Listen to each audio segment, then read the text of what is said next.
Romanos capítulo 1, versículo 18 ao versículo 32. Nos diz assim a palavra do Senhor. A ira de Deus se revela do céu contra toda a impiedade e perversão dos homens que detêm a verdade pela injustiça. Porquanto o que de Deus se pode conhecer é manifesto entre eles, porque Deus lhes manifestou. Porque os atributos invisíveis de Deus, assim o seu eterno poder, como também a sua própria divindade, claramente se reconhecem desde o princípio do mundo, sendo percebidos por meio das coisas que foram criadas. Tais homens são, por isso, indesculpáveis, porquanto, tendo conhecimento de Deus, não o glorificaram como Deus, nem lhe deram graças. Antes se tornaram nulos em seus próprios raciocínios, obscurecendo-se-lhes o coração insensato. E, culcando-se por sábios, tornaram-se loucos, e mudaram a glória do Deus incorruptível em semelhança da imagem de homem corruptível, bem como de aves, quadrúpedes e répteis. Por isso, Deus entregou tais homens à imundície pelas concupiscências de seu próprio coração, para desonrarem o seu corpo entre si. Pois eles mudaram a verdade de Deus em mentira, adorando e servindo a criatura em lugar do Criador, o qual é bendito eternamente. Amém.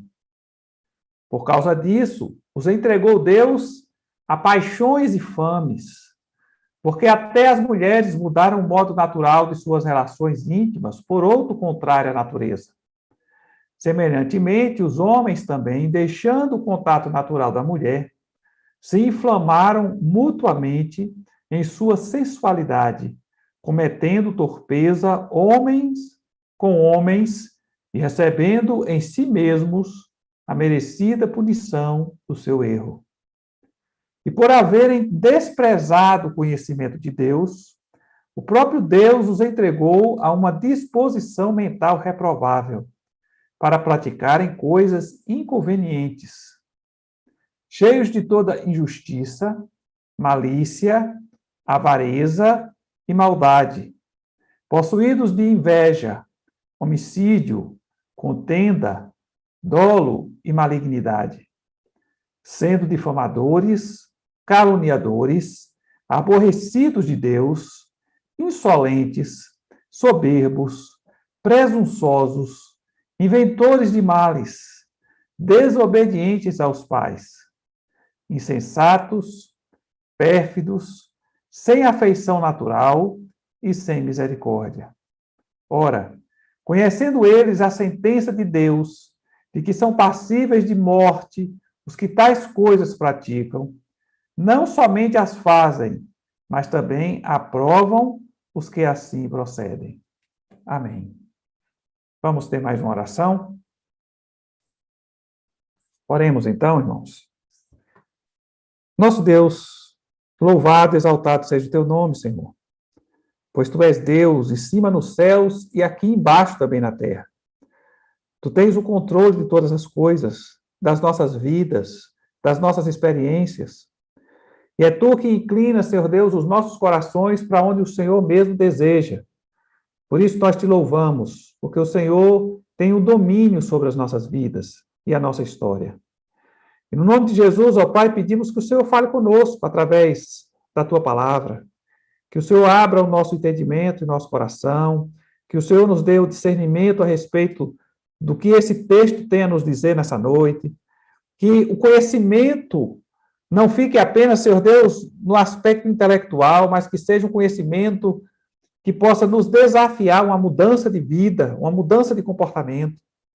Que nós possamos, ó Pai, nos tornar mais apegados ao Senhor, aos teus princípios, aos teus valores, aos teus desejos. Por isso, nos visita nessa noite, Senhor. Nos edifica na tua presença. Visita aqueles que estão também nos acompanhando pelo YouTube. Que o Senhor derrame graça sobre os teus servos. E que todos aqueles, ó Deus, que participam desse momento, sejam poderosamente edificados na tua santa presença. Em nome do Senhor Jesus Cristo. Amém. Todas as vezes que nós pensamos em falar a respeito da ira de Deus, meditamos na ira de Deus, acontece uma coisa interessante. Nós nos focamos apenas nas punições financeiras. Quando nós olhamos para Israel, por exemplo, nós nos focamos muito nas dificuldades que o povo enfrentava, nas tragédias que aconteciam na vida do povo. Então, normalmente, a gente associa a ira de Deus a punições severas, consideradas socialmente. Então, quando a gente, se eu pedisse para citarmos exemplos da ira de Deus, provavelmente pessoas iam dizer assim, quando Deus entregou o povo na mão da Babilônia, quando o rei Neco invadiu Jerusalém, quando o povo foi entregue na mão dos seus inimigos. Então, a gente associa a ira de Deus somente a essas tragédias significativas na vida do povo de Israel. Mas é interessante, quando nós lemos esse texto, que ele está nos falando a respeito da ira de Deus. Mas essa ira que se manifesta nos dias presentes não é somente em forma de tragédias financeiras, dificuldades de saúde, em forma de coisas que abalam uma sociedade. Que o texto nos mostra, eu tenho como exemplo, 2 Reis, capítulo 24, versículo 18 ao 20, falando a respeito de Zedequias, diz assim, tinha Zedequias a idade de 21 anos quando começou a reinar, e reinou 11 anos em Jerusalém. Sua mãe se chamava Amutal, e era filha de Jeremias, de Libna. Fez ele o que era mal perante o Senhor, conforme tudo quanto fizera Joaquim. Assim sucedeu por causa da ira do Senhor contra Jerusalém e contra Judá, a ponto de os rejeitar de sua presença. Zedequias rebelou-se contra o rei da Babilônia. Aqui é interessante, porque a gente vai observando que o rei Joaquim, ou o rei Zedequias, foi um rei que reinou durante 3 meses e foi extremamente perverso. E o texto diz que ele foi perverso, porque era propósito de Deus manifestar a sua ira sobre Jerusalém e sobre Judá. E essa ira não é somente no sentido de ter um rei perverso, mas no sentido das consequências que viriam sobre a vida desse rei perverso. Então, o que nós encontramos aqui é uma perversidade que vai justificar o juízo de Deus que vai vir em forma de destruição da cidade. Mas esse juízo, essa ira de Deus, já começa a se manifestar antes mesmo da destruição chegar. E é isso que nós precisamos entender, e é isso que o texto que nós lemos em Romanos vai nos trazer de uma forma bem clara. O texto de Romanos não fala, por exemplo, eu vou matar, eu vou destruir, eu vou punir com enfermidades. O texto está dizendo que a ira de Deus vai se manifestando, mas ela se manifesta na disposição mental, se manifesta na forma de comportamento. Quer dizer, quando esses comportamentos estão acontecendo, é o sinal que a ira de Deus já começou a ser manifestada na vida social dos ambientes onde nós estamos. E o texto aqui, então, nos fala, eu gostaria que nós pensássemos um pouco sobre isso. A ira de Deus que se manifesta no tempo presente. Como é que essa ira se manifesta? Como é que ela nos alcança? Como é que ela manifesta-se na vida de um pecador que está com o coração extremamente endurecido em relação a Deus, a sua vontade e ao seu propósito? Primeira coisa que nós vamos observar no texto é que essa ira começa manifestando-se na mente. É o que diz no versículo 21, por exemplo. O versículo 21 nos diz assim: porquanto, tendo conhecimento de Deus, não o glorificaram como Deus, nem lhe deram graças. antes se tornaram nulos em seus próprios raciocínios, obscurecendo-se-lhes o coração insensato. Então, a primeira coisa que nós observamos é que essa ira de Deus se manifesta, né? A ira de Deus se revela do céu contra toda impiedade e perversão dos homens, que detêm a verdade pela injustiça. E como é que ela se manifesta? Não é só no dia do juízo. Ela se manifesta tirando o entendimento dos homens, para que eles que já estão cheios, já estão todo enlameados por estarem no esgoto da vida, se desfrute de um nível bem mais alto de sujeira no que se refere à vida espiritual, que se refere à vida pecaminosa. E aí o texto do versículo 21 vai nos falar alguns pontos relacionados à condição mental, a manifestação da ira, tirando essa capacidade de discernimento do indivíduo. E aí diz o seguinte, versículo 21, ele fala a respeito do raciocínio que conduz à nulidade. Veja o que é que diz no versículo 21. Porquanto, tendo conhecimento de Deus, não o glorificaram como Deus, nem lhes deram graças. Antes, se tornaram nulos em seus próprios raciocínios. Então, esse é um termo interessante, porque nulo é alguma coisa sem efeito. Nulo é algo sem valor, inútil, de valor zero. É algo estéril. O que o escritor de Romanos está tentando nos mostrar é que o homem que, conhecendo a Deus, ou conhecendo a glória de Deus, ou conhecendo a palavra de Deus, não o glorifica como Deus, ele começa a ter um raciocínio, ele desenvolve um raciocínio que não presta para nada para ele. Muito embora possa ser um excelente médico, possa ser um excelente advogado, possa ser um excelente cientista, possa criar coisas que sejam úteis socialmente, mas o raciocínio que ele tem em relação a Deus, em relação à vida eterna, esse raciocínio não o conduz a uma vida com Deus. E por isso, é um raciocínio sem valor, inútil, no que se refere à sua vida espiritual. Então, essa é a primeira consequência dessa manifestação da ira. O indivíduo vai se endurecendo, vai tendo seu coração endurecido cada vez mais, e Deus o entrega a esse processo de endurecimento. De forma que o próprio processo de endurecimento já é uma manifestação da ira de Deus. Já são sinais de que a ira vai alcançar aquele indivíduo. Já são as características, já são a antecipação dessa manifestação da ira futura, mas que já se faz presente por conta desse endurecimento do coração. Depois, no versículo 21 ainda, ele fala sobre o coração obscurecido de entendimento. Veja o que é que ele diz, ainda no versículo 21.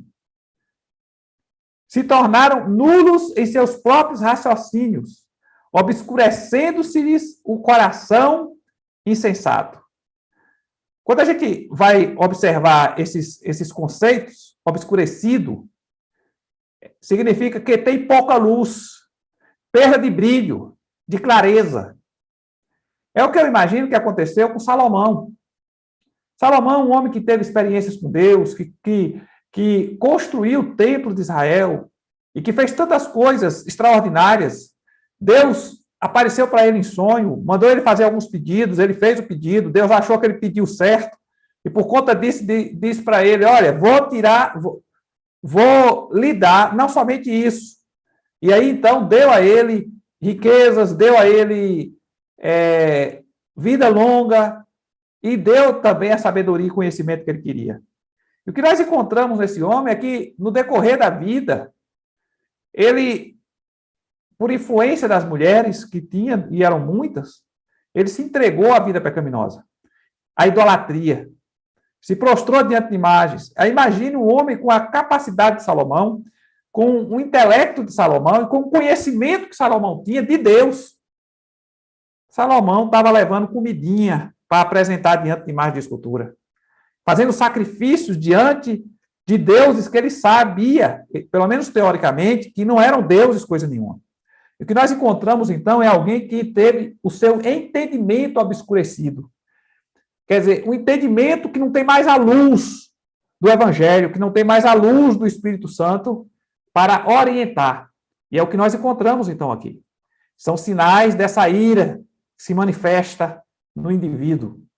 É interessante ainda nós observar um outro termo que é utilizado aqui, que é entendimento. O entendimento é ato ou efeito de entender, faculdade de entender, é a razão, é a compreensão, é a interpretação, a opinião, o juízo do indivíduo. Então, obscurecido de entendimento, o indivíduo não tem juízo, não tem capacidade de entender, não tem capacidade de discernir, não tem razão para conduzi-lo a uma vida coerente com aquilo que é condizente com a verdade, com a necessidade real. O que nós encontramos, então, é essa manifestação da ira, não somente dando ao indivíduo um raciocínio que é considerado pelo texto como nulo, mas fazendo com que o indivíduo viva sem entendimento no decorrer da vida. E aí nós temos um outro termo, né? O coração. Coração obscurecido de entendimento. O coração é a fonte central de todos os pensamentos, palavras e atos. Então, se o indivíduo não tem entendimento, os pensamentos, as palavras e os atos dele vão condizer com essa falta de entendimento, com esse obscurecimento da alma e do coração. E é isso que o texto está nos dizendo. Que viver dessa forma já é uma manifestação da ira que está se manifestando, que o indivíduo já está tendo uma experiência com a ira de Deus, mas está sendo preparado para o dia da ira. Então, a ira de Deus se manifesta também dessas formas. É interessante ainda nós observarmos que no versículo 21 ainda fala sobre a falsa sabedoria que conduz a ações loucas. Porque no versículo 21 nos diz assim: se tornaram nulos em seus próprios raciocínios, obscurecendo-se-lhe o coração insensato, e culcando-se por sábios, tornaram-se loucos. E aqui é interessante, não é o versículo 21, é o 22, na verdade. Mas é interessante a gente observar pelo menos dois termos aqui nessa parte, nessa frase. O primeiro é inculcar. Inculcar é repetir para imprimir no espírito de alguém. E aqui, o que o texto está dizendo é que o indivíduo inculcou na cabeça que é sábio. Botou na cabeça que é sábio. E ele ficou repetindo isso para si mesmo o tempo todo. Eu sou sábio, eu sou inteligente, eu que tenho conhecimento. E ele foi inculcando, e agora ele crê piamente que realmente ele é quem tem o conhecimento. E aí o texto diz: inculcando-se por sábios, tornou-se louco. E a palavra louco significa daquele que apresenta um distúrbio mental grave, alienado, insensato, dominado por emoções ou paixões intensas. Indivíduo louco. Quer dizer, alguém que não tem juízo, que age de uma forma extremamente inadequada no decorrer da vida. E aí o que a gente entende do texto é que essas características no aspecto mental do indivíduo vai, com certeza, definir todo o seu comportamento. Daqui para frente, do versículo 22 em diante, o que nós vamos ver é comportamento decorrente dessa mente adoecida espiritualmente, dessa mente iludida, que se acha sábia, mas que é louca, que se acha entendida, mas que age como se não tivesse nenhum entendimento. É insensata, uma mente insensata, doente, que precisa de tratamento. É isso que o texto vai nos dizendo. Então, o indivíduo, conhecendo a Deus, se nega a dar glórias a Deus.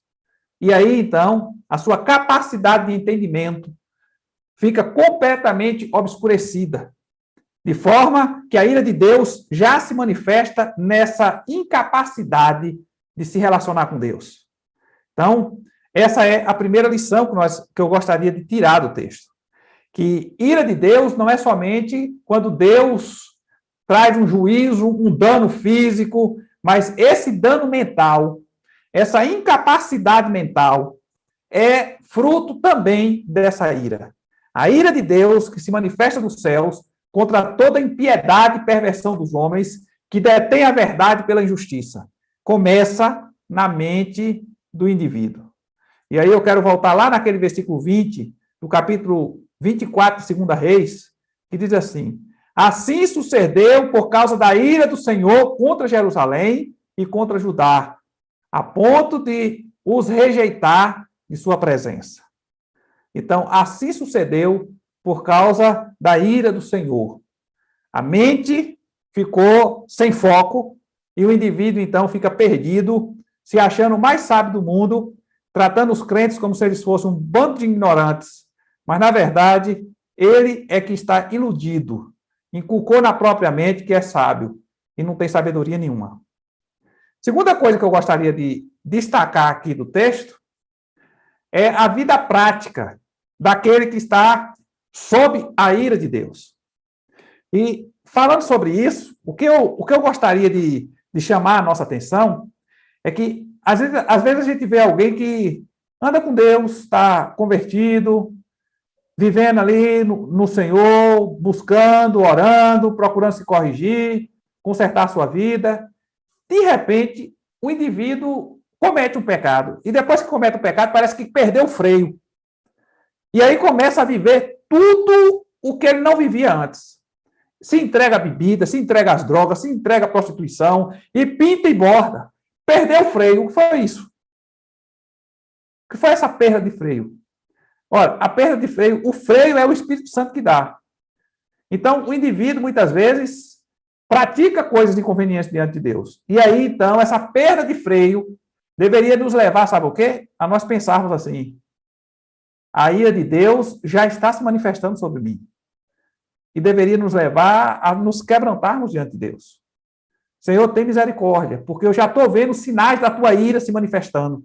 O meu coração perdeu o freio moral. E a tua ira já está se manifestando em minha vida.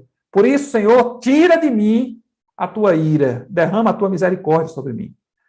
Esses sinais, essa falta de entendimento, esse entregar-se ao pecado, deveria gerar em nossas vidas justamente esse quebrantamento. Pelo menos daqueles que entendem que são sinais de que a ira já está começando, que a ira já começou a se manifestar. Depois, nós temos, então, a parte prática. A partir do verso 24, nós vamos vendo o que acontece na prática com esses indivíduos que ficaram com a mente adoecidas, que a ira de Deus cegou o entendimento deles, tirou a capacidade de discernir. O que é que acontece, então, no comportamento desses indivíduos? Primeiro, nós vamos ver aí no versículo 24, ou melhor, no versículo 23. E mudaram a glória do Deus incorruptível em semelhança da imagem de homem corruptível, bem como de aves, quadrúpedes e répteis. Às vezes a gente fica pensando assim: moço, como é que um crente presbiteriano que servia a Deus, que lia a Bíblia, que ia para a igreja constantemente, que frequentava o nosso ambiente, voltou para a religião antiga e começou a orar para a imagem de escultura, fazer suas rezas, fazer seus cultos direcionados para um pedaço de madeira, um pedaço de gesso. O que diz o texto é justamente que essa incapacidade de perceber, por conta dessa manifestação da ira de Deus, conduz o indivíduo a voltar para as antigas práticas religiosas. A idolatria é uma delas. Prestar adoração ou culto a ídolos. O que o texto nos diz é que essa prestação de culto a ídolos, essa reverência que se tem diante do ídolo, sem essa incapacidade de perceber que está apenas diante de um pedaço de gesso, ou um pedaço de madeira, ou um pedaço de pedra, essa incapacidade de perceber que aquilo ali não pode fazer nada pelo indivíduo, lhe foi tirada, justamente por conta dessa falta de iluminação espiritual que o indivíduo, sofrendo a manifestação da ira de Deus, não tem mais. É interessante ainda nós observarmos, o versículo 24 e 25 vai falar um pouco a respeito das práticas sexuais da pessoa. O 23 fala a respeito da prática religiosa. Depois, a prática sexual daqueles que perdem a iluminação, daqueles que não têm o entendimento lhe foi cegado, aqueles que sofreram essa ira em forma de incapacidade de discernimento das coisas. Versículo 24 e 25 vai nos dizer o seguinte: por isso Deus entregou tais homens à imundície, pela concupiscência do seu próprio coração, para desonrarem o seu corpo entre si. Pois eles mudaram a verdade de Deus em mentira, adorando e servindo a criatura em lugar do Criador, o qual é bendito eternamente. Amém. E aí o texto vai nos dizendo, Deus entregou essas pessoas ao quê? Versículo 26. Por causa disso, se entregou Deus a paixões infames, porque até as mulheres mudaram o modo natural de suas relações íntimas por outro contrário à natureza. Semelhantemente, os homens também, deixando o contato natural da mulher, se inflamaram mutuamente em uma sensualidade, cometendo torpeza. Em sua sensualidade, cometendo torpeza, homens com homens, e recebendo em si mesmos a merecida punição do seu erro. E aqui nós temos, então, uma consequência dessa falta de iluminação, essa falta de discernimento, essa incapacidade de se relacionar adequadamente com Deus. Vai conduzir o indivíduo a não somente ter uma prática religiosa inadequada, porque agora, ao invés de cultuar a Deus, ele cultua uma imagem de escultura, mas ele também tem uma prática sexualmente inadequada. É o que o texto vai nos dizer. Então, essa prática sexual inadequada é os sinais de que a ira de Deus está chegando, de que ela já está se manifestando e de que ela já está preparando o indivíduo para o dia do juízo. Depois, no versículo 29, ela vai falar sobre um outro comportamento interessante aqui. Versículo 29 diz assim, cheios de toda injustiça, malícia. É interessante nós observarmos essa palavra, malícia, versículo 29. Malícia é a tendência para julgar, dizer e agir com maldade. É a má-fé. É a sagacidade, a astúcia para praticar o que é ruim. Esperteza adquirida pela experiência para prejudicar os outros. É essa malícia, essa capacidade de gerar destruição no outro, de causar danos aos outros. É interessante nós observarmos a palavra no grego. A palavra malícia no grego é porneia, que significa relação sexual ilícita. Adultério, fornicação, homossexualidade, lesbianismo, relação sexual com animais, relação sexual com parentes próximos, relação sexual com um homem ou uma mulher divorciada. E também significa, a palavra no grego, também significa impureza, que se origina na idolatria, na qual se incorria ao comer sacrifícios oferecidos aos ídolos. Então, no grego, a palavra malícia, ela tem essa conotação, tanto sexual como religiosa. Mas no português, essa palavra tem também essa característica, esse estado de maldade, essa atitude de esperteza para praticar o que é mal com os outros. O que diz o texto é que gente que vive desse jeito já está sob a ira de Deus. Essa falta de temor no coração, essa capacidade de gerar dano no outro e de praticar coisas inconvenientes diante de Deus, sem perceber que está caminhando para sofrer danos, essa incapacidade é o juízo de Deus que vai se manifestando. Uma outra coisa interessante que nós observamos no versículo 29 é que ele fala sobre a avareza. Diz aí o texto: injustiça, malícia, avareza. Cheios de toda injustiça, malícia e avareza. É interessante que o nosso conceito de avareza, quando a gente fala da pessoa avara, é aquela que tem amor ao dinheiro. Mas nós estamos numa cultura que os crentes estão sendo estimulados a ter amor ao dinheiro. E aí as pessoas fazem campanhas para conseguir dinheiro. As igrejas neopentecostais nos nossos dias, elas usam essa avareza para tirar dinheiro das pessoas. Então, o que nós estamos vivendo num período em que a igreja evangélica tem sido extremamente avarenta. E essa avareza se manifesta numa dedicação extrema a conseguir dinheiro. A pessoa vive em função de conseguir dinheiro e é o tempo todo buscando isso. O propósito da vida do indivíduo é juntar patrimônio e conseguir coisas. Sacrifica a família, sacrifica a fé, sacrifica tudo para conseguir essas coisas. O avarento, dentro da igreja, por exemplo, acaba causando, às vezes, dano para a vida espiritual, para o desenvolvimento do reino.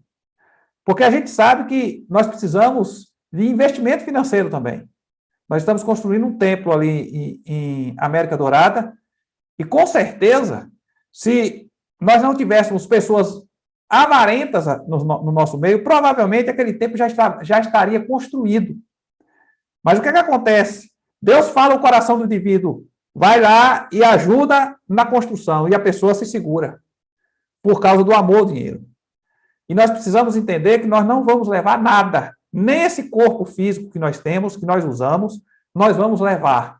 Ele vai ficar aqui para ser comido pelos bichos, para virar terra de novo.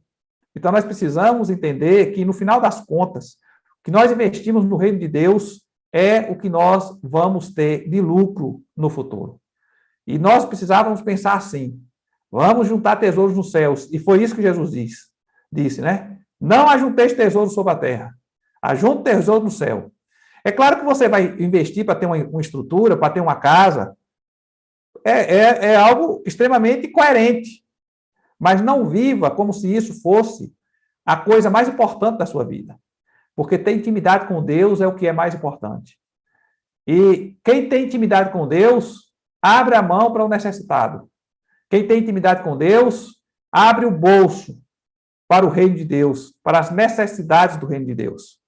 Então, essa incapacidade de se envolver financeiramente no reino, com certeza é uma manifestação da avareza operando em nossas vidas. E que o texto diz é que aqueles que foram entregues à ira, que sofrem a ira de Deus, que perderam o entendimento, que perderam a iluminação, eles vivem em função da avareza. O texto ainda diz que não somente a avareza, mas a maldade. Versículo 9, depois de avareza tem maldade. A maldade é a atitude ou ação de quem faz o mal. Ruindade, crueldade, malvadeza. Então, o indivíduo se torna mal. É claro, todo mundo vai se tornar mal? Não. Mas de cada um, a manifestação vai se manifestando de alguma forma. Essa incapacidade de perceber o reino de Deus, essa falta de iluminação espiritual, vai em cada pecador agindo de uma forma. Então, às vezes, a pessoa é uma pessoa ótima, mas é avarenta. É uma pessoa ótima, mas tem uma vida sexualmente inadequada diante de Deus. É uma pessoa ótima, mas anda se prostrando diante de imagens de escultura e invocando os mortos. Então, o que a gente precisa entender é que aqui o apóstolo Paulo não está dizendo que acontece tudo em uma pessoa. Ou ele diz que em algumas pessoas acontece uma coisa, em outras acontece outra, mas essas características são sinais da ira de Deus que se manifesta. E aquele que tem uma experiência com Deus, que tem iluminação de Deus, ao perceber essas características em si mesmo, procura lutar contra elas e busca em Deus poder espiritual para vencê-las. E é isso que nós precisamos entender e buscar. É importante ainda nós observarmos, nessa lista que é dito aqui, fala a respeito da inveja. Olha o que é que diz aí no versículo 29 ainda. Possuídos de inveja. E nós já estudamos sobre inveja na igreja. E nós já vimos que a inveja é o sentimento de tristeza pela felicidade do outro. E é o sentimento de alegria pela infelicidade do outro.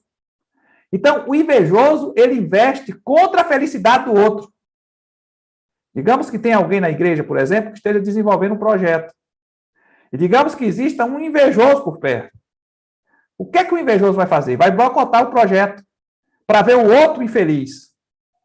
E é isso que nós precisamos observar e discernir na nossa vida e no nosso comportamento. Por que eu estou me levantando contra esse projeto? Por que eu estou emperrando o projeto? Por que eu estou causando dificuldade no projeto? E muitas vezes não é porque não acha que o projeto seja correto, que seja bom, seja adequado. É porque a pessoa que lidera o projeto, a pessoa que está à frente do projeto, é alvo da inveja. E nós precisamos tomar cuidado com esse comportamento.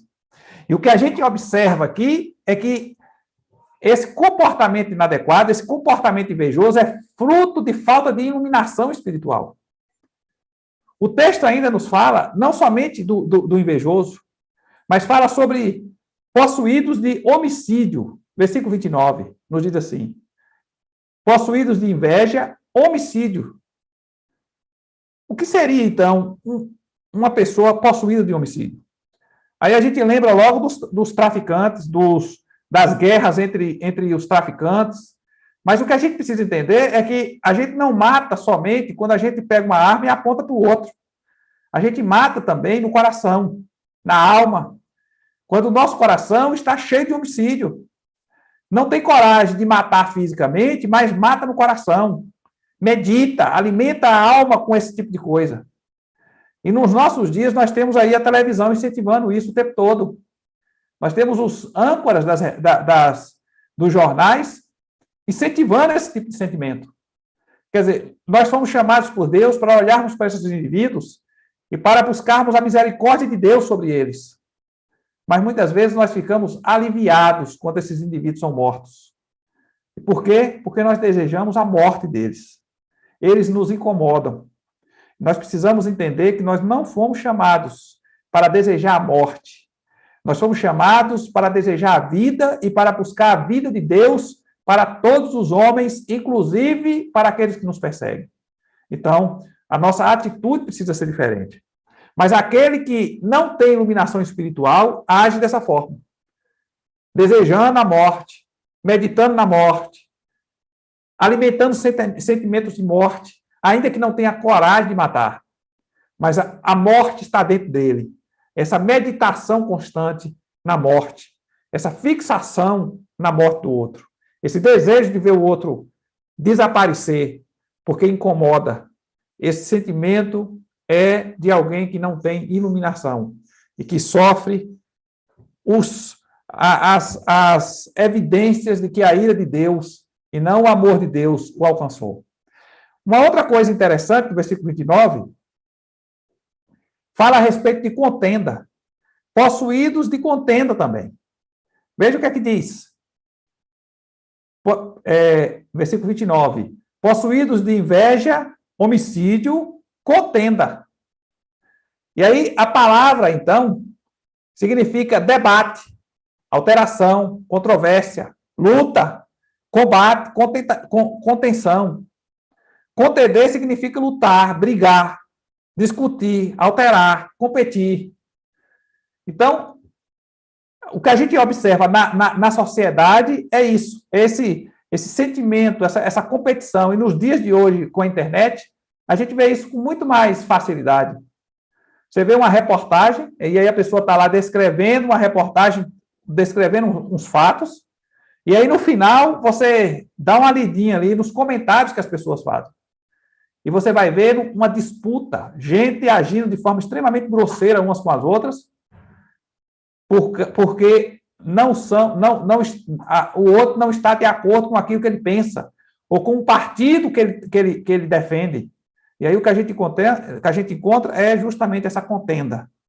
E aí o que a gente observa é que, quando você tem a orientação do Espírito de Deus, você não vive contendendo, Eu me lembro que eu estava fazendo uma visita e começou a falar de política. Aí chegou um do outro partido. Na hora que começou a disputa ali para ver quem era que estava certo, eu disse, ó, a conversa aqui já deu para mim, já vou embora. E aí a pessoa ficou dando risada. Mas esse tipo de contenda que não vai edificar ninguém, que não vai trazer nenhum fruto para nada, e que é só a contenda pela contenda. A gente precisa evitar esse tipo de comportamento, esse tipo de envolvimento nessas conversações assim. Então, você que é crente, período de eleição, evite entrar nessas contendas. Não edifica ninguém. Você precisa entender que a nossa principal função aqui na Terra, aqui nesse povoado, é edificar espiritualmente as pessoas. E você não vai edificar ninguém espiritualmente se você arrumar briga e confusão. As pessoas vão se fechar para o que você tem a dizer. Porque você arrumou um lado e agora é um brigando com o outro. Então, vamos evitar essas brigas, evitar entrar nessas conversas, porque esse comportamento não vem de gente que tem iluminação do Evangelho, guiando e orientando suas vidas. Uma outra coisa interessante que nós observamos é possuídos de dolo. Versículo 29. Possuídos de dolo. O dolo é a intenção de causar o dano. Às vezes você vê um jornalista falando, fulano de tal atropelou e cometeu um homicídio culposo, aquele que não tem intenção de matar. Aí, quando ele fala, fulano deu um tiro nesse crânio e foi condenado por homicídio doloso, aquele que tem intenção de matar. Então, o que ele quer dizer é o seguinte, que o dolo é justamente aquilo que se faz com a intenção de alcançar o dano causado no outro. É isso que a gente observa. E aí, o que o texto está querendo nos dizer é que aquele que vive sem iluminação do Evangelho, ele também vive com essa intenção de causar dano. Há sempre a intenção de causar dano, de causar a dificuldade, de promover a destruição do outro. E nós precisamos ter o coração sempre atento para essas motivações no nosso coração. Se há alguma motivação desse tipo no nosso coração, o que nós precisamos? Clamar pela misericórdia de Deus. Entendendo que viver segundo esses impulsos é viver embaixo da ira de Deus e ser preparado para o dia do juízo, recebermos a palavra de condenação. E é assim que nós precisamos identificar esses tipos de pecado. Depois ele diz, possuídos de malignidade. Maligno, propenso a dizer ou fazer maldade, que revela tendência maliciosa, nocivo, pernicioso. Ele diz ainda no versículo 29 sobre o difamador. E aí ele usa dois termos, o difamador, sendo difamadores, e depois caluniadores. Duas coisas que têm a ver com aquilo que se fala a respeito do próximo. E ele, então, usa os dois termos. Difamar é imputar a alguém fato ofensivo à sua honra ou à sua reputação. E aí, às vezes, a gente pensa o seguinte, a gente fala coisas que destrói a honra do outro, que destrói a reputação do outro, e aí a gente fala assim, eu só estou falando a verdade. Será que só está falando a verdade?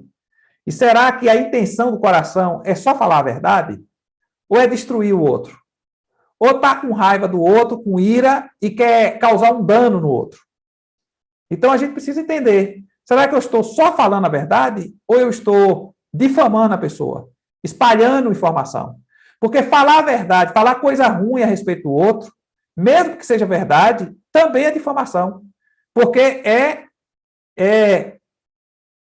espalhar fato que vai contra a reputação do outro. Ainda que o fato seja verdadeiro. Vai contra a reputação do outro é difamação. Porque é espalhar fatos que vão denegrir a imagem do outro. E gente invejosa costuma fazer isso. Gente invejosa costuma espalhar fatos ruins a respeito dos outros. Mas é interessante ainda que ele fala não só sobre o difamador, o caluniador. Atingir alguém em sua reputação, em sua honra, por afirmações falsas. Então, o difamador, ele espalha coisas contra a honra do outro, coisas que são certas. E o caluniador inventa mentira. Então, você tem duas características, que é espalhar fato negativo dos outros, só que um fala a verdade e o outro fala a mentira. O que fala a verdade difama, é difamador, e o que fala a mentira é um caluniador. Então, de certa forma, o que o texto está dizendo é: quem gosta de falar mal dos outros está pecando. Quem gosta de falar mal dos outros está com o coração endurecido e não vive dentro da iluminação do Evangelho. Depois, ele cita no versículo 30, aborrecido de Deus. Nós já estamos caminhando para terminar. Aborrecido de Deus, versículo 30. Aborrecer significa sentir horror, detestar, desagradar, desgostar. Então, o que nós encontramos é essa atitude de alguém que não gosta de Deus, que é inimigo de Deus, que se comporta assim, mas que sente esse sentimento em relação a Deus também. Aborrecido significa também enfadonho, que acha Deus enfadonho, maçante. Então, o crente não pode agir dessa forma com relação a Deus. E se isso está acontecendo com algum de nós, o que nós precisamos é clamar pela misericórdia de Deus. Porque o caminho de quem tem esse sentimento em relação a Deus é o inferno. E o inferno começa aqui, com essa manifestação da ira e essa entrega à vida pecaminosa.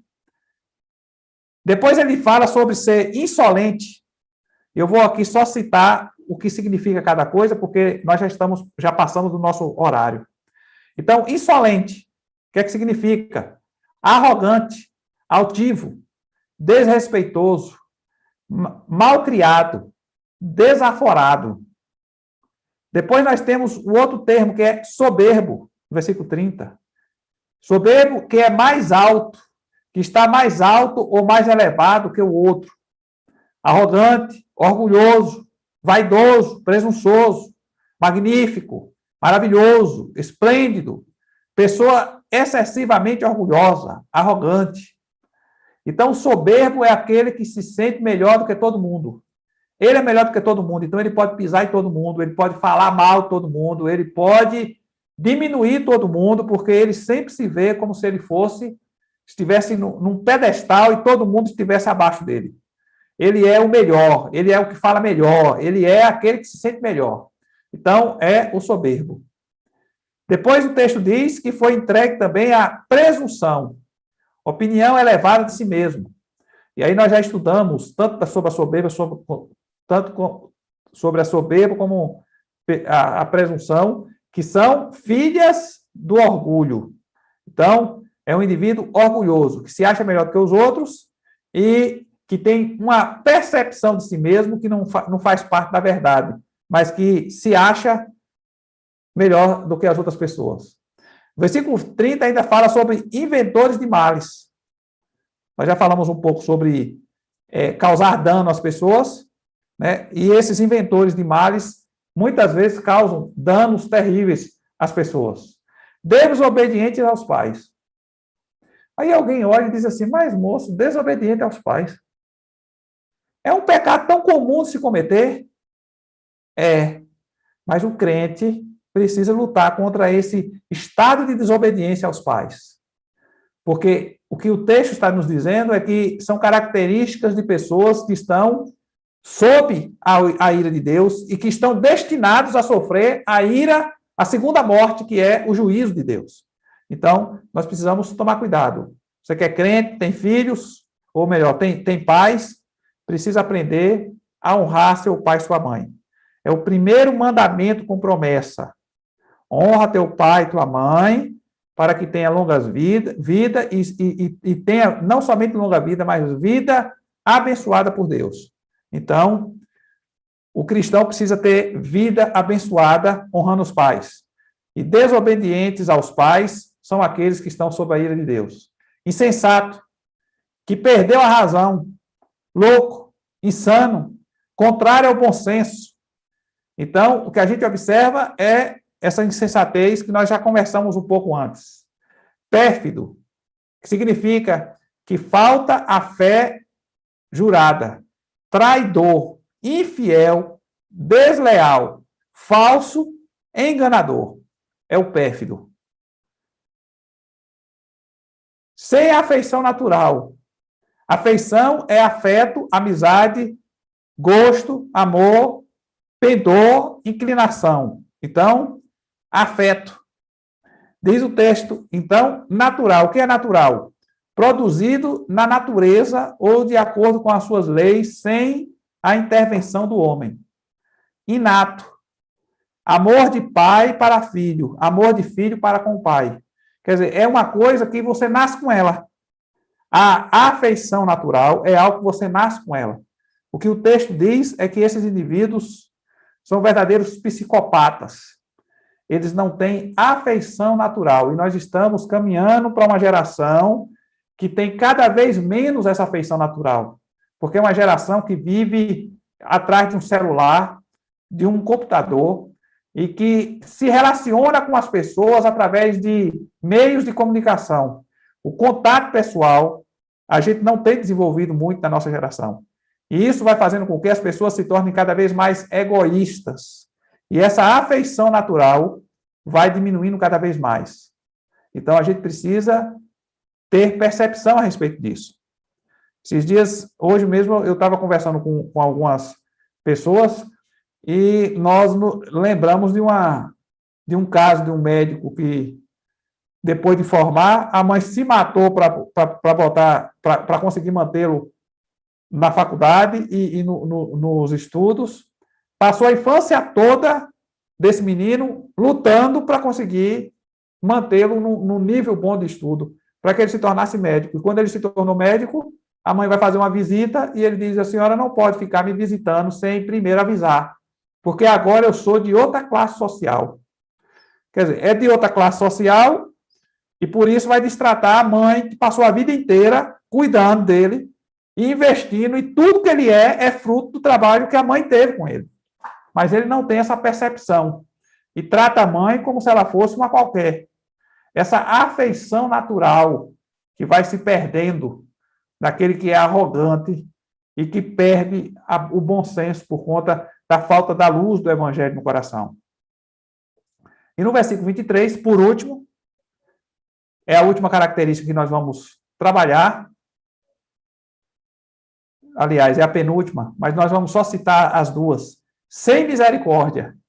Então, misericórdia é piedade, compaixão, perdão concedido unicamente por bondade, graça. São pessoas incapazes de agir com misericórdia. Depois ele vai citar, por último, no versículo 32, aprovadores dos erros pessoais e alheios. É o que diz aí no versículo 32. Ora, conhecendo eles a sentença de Deus, de que são passíveis de morte os que tais coisas praticam, não somente as fazem, mas também aprovam os que assim procedem. Então, o que nós encontramos aqui são pessoas que fazem as coisas erradas, que concordam com essas coisas erradas, fazem elas e incentivam outros a fazerem. É o quadro certo da nossa sociedade. O que nós encontramos na nossa sociedade é justamente esses comportamentos sendo manifestados, os pecados sendo manifestados. E aí o que o texto diz é que a ira de Deus está sobre essas pessoas. E foi Deus quem as entregou a essa disposição mental reprovável, a essa incapacidade de entender os danos que causa e os danos que vai sofrer, que ainda vão sofrer aqueles que vivem dessa forma. Então, eu não sei se você está vivendo dessa forma, mas o que eu quero lhe dizer é que por mais que você se ache bonzinho, por mais que você se ache especial, se você vive dentro desse perfil, você está sob a ira de Deus. E o que eu aconselho você a fazer é ore, peça a Deus clame a Deus pela sua misericórdia e peça a Ele para Ele iluminar o seu entendimento e ele lhe livrar desse caminho de destruição que você está traçando, que você está caminhando. Você está indo para a destruição. E talvez você não sinta isso agora, mas com certeza os dias vão passando e você vai perceber que o seu caminho é caminho de morte, é caminho de destruição, causa dano aos outros, mas causa danos também a você. Porque a ira de Deus a manifestação da ira de Deus nunca traz, para aquele que sofre ela, nunca traz coisas boas. Então, ore ao Senhor, peça a Ele para derramar graça sobre a sua vida, Ele conceder a bênção de voltar ao juízo, de ter juízo espiritualmente falando, de ter luz de Deus na mente, de ter temor no coração para frear esse comportamento pecaminoso, perverso. Talvez você seja um desviado dessa igreja ou de qualquer outra igreja, e que esteja vivendo exatamente em algumas dessas circunstâncias que foram citadas aqui. Então, está na hora de você dobrar o seu joelho e clamar pela misericórdia de Deus. Porque o juízo de Deus já está pairando sobre a sua vida. A manifestação da ira de Deus já está evidente no seu comportamento. Você está sendo engordado para o dia do juízo. Então, se converta, volta à igreja, mude suas atitudes e viva de forma piedosa diante do Senhor. Vai ler a Bíblia, se alimentar com o Evangelho, deixar se o problema seu é filme, pare com os filmes, se é jogo, pare com os jogos e procure viver uma vida correta diante de Deus. Busque andar na presença do Senhor e servi-lo. Em nome de Jesus. Nós vamos ter ainda uma oração. Oremos então, irmãos.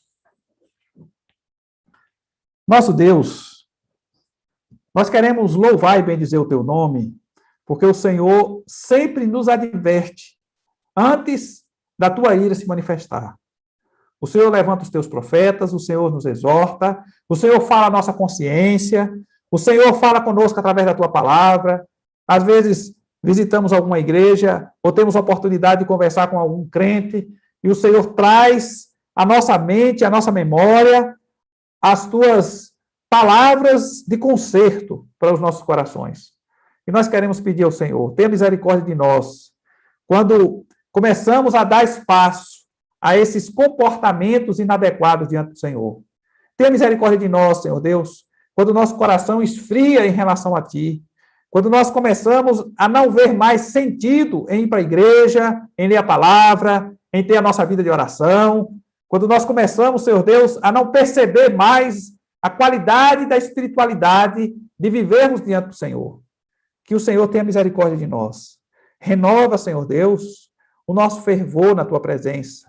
Ó Senhor, abre o nosso entendimento, tira esse véu que cobre o nosso rosto, que nos impede de enxergarmos o mundo espiritual como ele deve ser enxergado. De enxergarmos as bênçãos espirituais, de vivermos na Tua presença. Tira, Senhor Deus, esse véu e nos dá, Senhor Deus, um fervor renovado na Tua presença. Muda o nosso coração. Nós sabemos, Senhor Deus, que temos algumas pessoas que talvez estejam nos acompanhando agora, que estejam desviadas da Tua presença. Nós pedimos ao Senhor, ó Senhor, tem misericórdia, converte esse coração novamente, traz de volta para a Tua casa, derrama do Teu Espírito Santo sobre sua vida. Ó Deus, em nome do Senhor Jesus, nós te pedimos que o sangue do Cordeiro, ó Deus, seja aspergido sobre sua vida, de forma que seja purificado os seus pecados, e que o endurecimento do coração, ó Deus, seja freado, e que o Senhor tire esse coração de pedra e coloque um coração de carne, um coração sensível a Ti e aos Teus planos e propósitos. Renova a fé, Senhor Deus. Renova o coração, para que possa andar na Tua presença e ser perfeito diante do Senhor. É o que nós te pedimos em nome do Senhor Jesus. Amém.